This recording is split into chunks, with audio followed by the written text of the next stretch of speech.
The massive jet fuel spill that went undetected for decades on the Kirtland Air Force Base was featured recently on the national PBS program, The NewsHour. Producer Kathleen McCleary outlines the history of the spill, the threat to Albuquerque's groundwater, and the push to get an intermediate cleanup plan in place by June 30th. Immediately after the segment, we'll go to the line for a discussion on the segment and the evolving Kirtland story.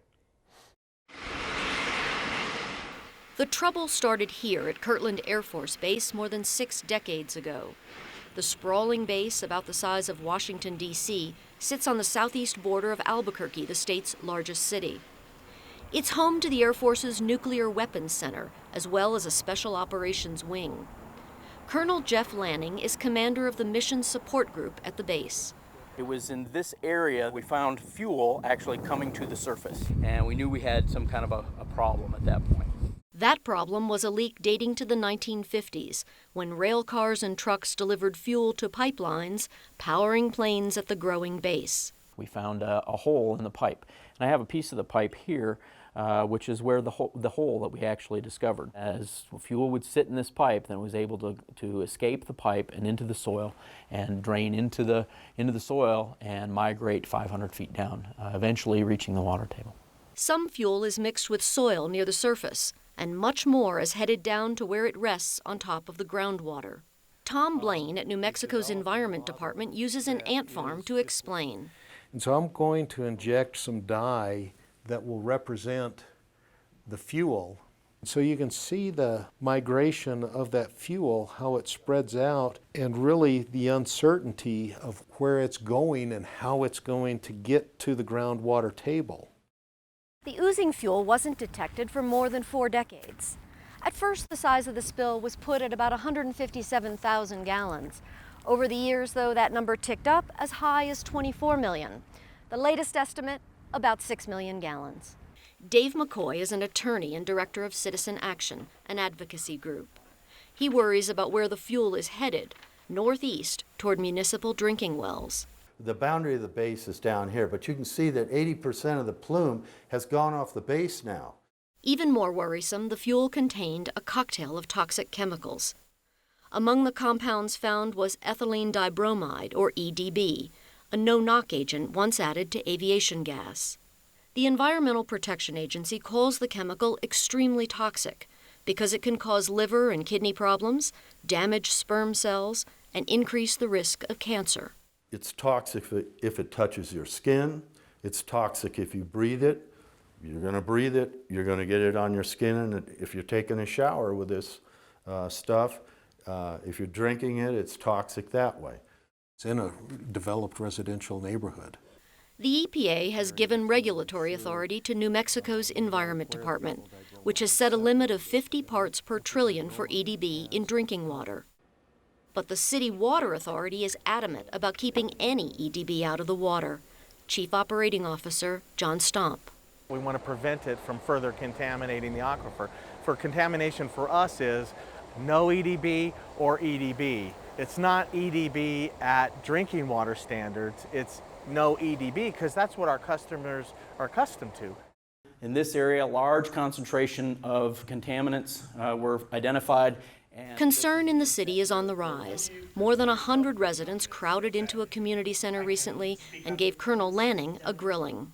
They can't characterize how far, how wide, how deep, how fast this plume is moving. Lanning said the city water isn't in immediate danger and cited recent studies showing there's time for a fix, as long as 30 years before EDB reaches city wells. But McCoy and others dispute that estimate and charge the Air Force with not being truthful and dragging its boots on the cleanup, charges Colonel Lanning denies. I represent the government. A lot of people holding up signs before I even start saying anything, they're telling me I'm lying. But I'm not. I am dedicated to keeping the water for the people of Albuquerque clean, and the Air Force is dedicated to that. At the meeting was retired sociology professor Beverly Burris. She and her husband live 1.5 miles from the base. They drink mostly bottled water these days and are considering moving after 25 years in the city. This is the largest ever to threaten a municipal water supply in the whole history of the country. So by anyone's standards, this is an enormous spill. It is an exceptionally large spill. More than 100 monitoring wells dot the landscape on and off the base, at a cost of about $250,000 each, paid for by the Air Force. They sample soil and groundwater for contaminants. Activists want more of them and want them placed closer to city wells. Less than a mile from the spill site are 2 municipal wells. The Water Authority's contingency plan is to shut them down if they show contamination. But John Stomp would hate to have to do that because the wells are among the most productive and the lowest in naturally occurring arsenic. Those 2 wells provide 10 million gallons a day. So if our average daily use is about 100 million, that's about 10% of our supply. This is what we call the sweet spot of the aquifer because the water quality is so good and we get good yield on the wells. Stomp and others say a prolonged drought in this arid state makes cleaning up the toxic leak even more urgent. Meanwhile, the Air Force has put some interim measures into place. First, attacking the problem closest to the surface. This machine, much like the catalytic converter in cars, extracts fuel vapors from the soil. Colonel Lanning says the method has removed about 500,000 gallons so far. As we pull the soil vapor out of the soil, anywhere where the fuel is sitting on top of the water table, it's able to off-gas, if you will, into the soil above it. Be sort of like hooking up a large shop vac to where you put the gas in your car. You're not actually going to pull any liquid fuel out, but you could pull enough fuel vapor out that at some point the gas tank would be empty. Getting EDB out of the groundwater is trickier because EDB dissolves in water. One option, pump the toxic water out and treat it. That's worked for smaller leaks like this one dating back to the 80s at the site of an electrical generating plant in Santa Fe.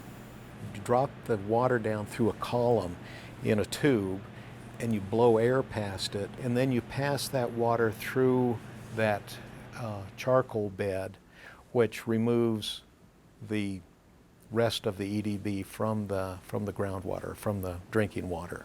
This is not so different from what I might do to filter my water at home? Oh, absolutely. You have a Brita filter on your tap. Same thing. It's an activated, granulated charcoal. But the Kirtland spill is far larger than the one in Santa Fe, which makes treatment much more difficult. Pump and treat is generally not very efficient. You have to pump millions of gallons of water in order to scrub out very small amounts of a contaminant. And the issue that we have is that you then have to do something with those millions of gallons of water. And in the West, what you do with water is very, very important. The leaks have long stopped, and trucks now deliver to a spanking new facility built last year with above-ground pipes and high-tech monitoring of the fuel. But Tom Blaine recently criticized the Air Force's progress cleaning up the groundwater. And in a letter to the base commander, he threatened to impose fines of up to $10,000 per day if a June 30th deadline for implementation of a new work plan isn't met. Beverly Burris believes it will take decades before the spill is cleaned up, and officials at the base, the Environment Department, and the Water Authority all concur. As for the cost, the Air Force has already spent $50 million and believes that figure will double at least.